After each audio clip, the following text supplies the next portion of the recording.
400 करोड़ रुपए। हाँ जी, पूरे 400 करोड़ रुपए। इतनी बड़ी रकम में रामायणा बनाई जा रही है। ये बजट सिर्फ भारतीय सिनेमा के लिए ही नहीं बल्कि पूरी दुनिया की फिल्मों के लिए एक शॉकिंग फिगर है। सोचो, एक रामायणा की लागत सुपरमैन और जुरासिक वर्ल्ड जैसी हॉलीवुड जो फिल्में हैं उससे भी कहीं ज्यादा है।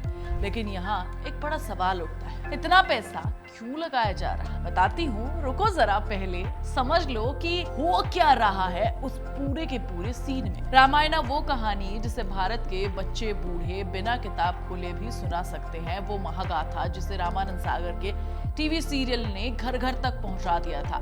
अब उसी कहानी को अवतार और बड़ी फिल्मों के तरीके से पेश करने की कोशिश की जा रही है। नितिश तिवारी का सपना है कि रामायणा को सिर्फ भारतीय सिनेमा में ही नहीं बल्कि ग्लोबल सिनेमा में भी अपनी एक पहचान मिले। इस कोशिश में हमारी असली आत्मा कहीं खो तो नहीं जाएगी। सोचिए, जब रणबीर कपूर के रूप में स्क्रीन पर राम आएंगे और यश रावण बनेंगे तो ये कास्टिंग ग्लोबल लेवल पर कितनी प्रभावी होगी, कितना इम्पैक्ट डाल पाएगी। रणबीर कपूर जिन्हें वेस्ट जनता जानती ही नहीं है, और यश जो केजीएफ की वजह से इंटरनेशनल पहचान बना चुके हैं, और हनुमान के लिए सनी पाची को चुना गया है जो भारतीयों के लिए 6 बजरंगबली के मास वाइब ला सकते हैं।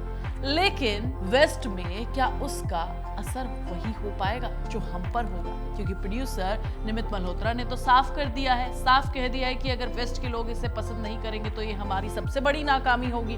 मैं इसे भारतीयों को खुश करने के लिए नहीं बना रहा हूँ। मतलब साफ है, रामायण चाहे भारत की जड़ों से जुड़ी कहानी हो, लेकिन उसका असली परीक्षा जो होने वाली है वो लॉस एंजलिस और लंदन में होगी, ना कि अयोध्या या फिर वाराणसी में। यहाँ पर कंफ्यूजन साफ झलकता है। फिल्म वेस्ट को अट्रैक्ट करना चाहती है, लेकिन स्टार कास्ट और इमोशनल एंगल अभी भी इंडियन ऑडियंस पर टिके हैं। तो असली सवाल ये है कि क्या ये फिल्म इंडिया को खुश करने के लिए है या फिर वेस्ट को इम्प्रेस करने के लिए है? और क्या ये 400 करोड़ का रिस्क हमारे लिए नहीं, एक सपने के लिए लिया जा रहा है, या फिर वेस्ट को खुश करने के लिए लिया जा रहा है? इतना पैसा सिर्फ रिकवर हो पाएगा या फिर नहीं?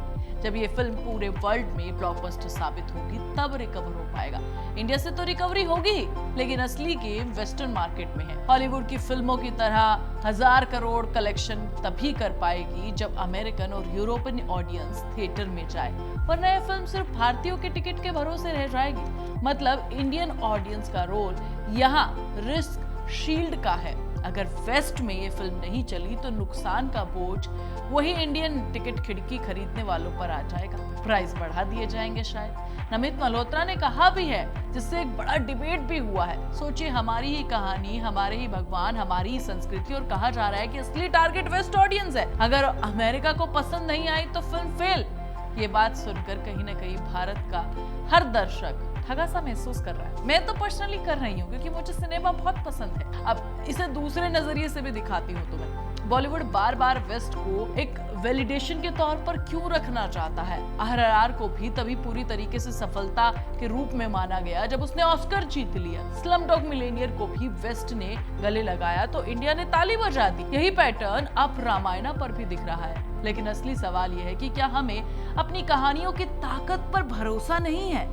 ये बहस यहीं आकर रुक जाती है। ग्लोबल फिल्म बनाते हुए क्या हम अपनी रूट्स भूल जाते हैं? अगर रामायणा का प्रेजेंटेशन इतना हॉलीवुडाइज रखा गया जिससे भारतीयता की खुशबू न रहे, तो वेस्टर्न ऑडियंस वाकई उससे कनेक्ट करेगी? और उससे भी बड़ा सवाल, क्या भारतीय ऑडियंस उस पर गर्व कर पाएगी? आज अगर कोई बच्चा रामायण देखने जाता है तो वो सिर्फ विजुअल चीजें देखना नहीं चाहता है, वो चाहता है कि उसे भगवान राम की आस्था, लक्ष्मण की निष्ठा, सीता की शक्ति और हनुमान की भक्ति सब महसूस हो। अगर ये ग्लोबल अपील के नाम पर हॉलीवुड स्टाइल में सब खुला में ला दिया गया तो यह फिल्म क्या महाकाव्य से ज्यादा एक वीएफएक्स शोपीस बनकर नहीं रह जाएगी? रामायणा का भविष्य अभी भी पर्दे पर आना बाकी है। पार्ट 1 दिवाली 2026 के आसपास रिलीज होगा और पार्ट 2 2017 में। मतलब ये फिल्म आने में अभी भी 2 साल है। फिल्म पर सबकी निगाहें टिकी हुई हैं। हर कोई यही सवाल दोहराएगा, क्या ये फिल्म इंडिया के लिए बनी है या फिर वेस्ट की मंजूरी के लिए? क्योंकि अगर फिल्म को वेस्ट को खुश करने के लिए बनाया जा रहा है तो इंडिया को सेकेंडरी क्यों रख दिया जा रहा है? तो फिर शायद ये 400 करोड़ की रामायण सिर्फ एक ग्लोबल एक्सपेरिमेंट बनकर रह जाएगा, भारतीय का गौरव नहीं। तो असली परीक्षा बॉक्स ऑफिस की नहीं, आत्मा की है। क्या ये रामायण हमें गर्व महसूस करा पाएगी कि 400 करोड़ खर्च करके हॉलीवुड की तालियों का इंतजार हम कर रहे हैं? मगर क्यों? कहानी हमारी, महाकाव्य हमारा, सब कुछ हमारा, और हम वेस्ट को खुश क्यों कर रहे हैं? क्या वो हमें खुश करने के लिए कोई मूवी बनाते हैं? नहीं, ऐसा बिल्कुल नहीं। सोचना जरूर और कमेंट करके जरूर बताना। मैं तुम्हें नेक्स्ट वीडियो में मिलूंगी। मुझे अंदर से आवाज आई कि इस पर जरूर बात करनी चाहिए। तब तक के लिए चैनल को सब्सक्राइब करें, वीडियो को लाइक और शेयर करें और बेल आइकन को जरूर दबाएं।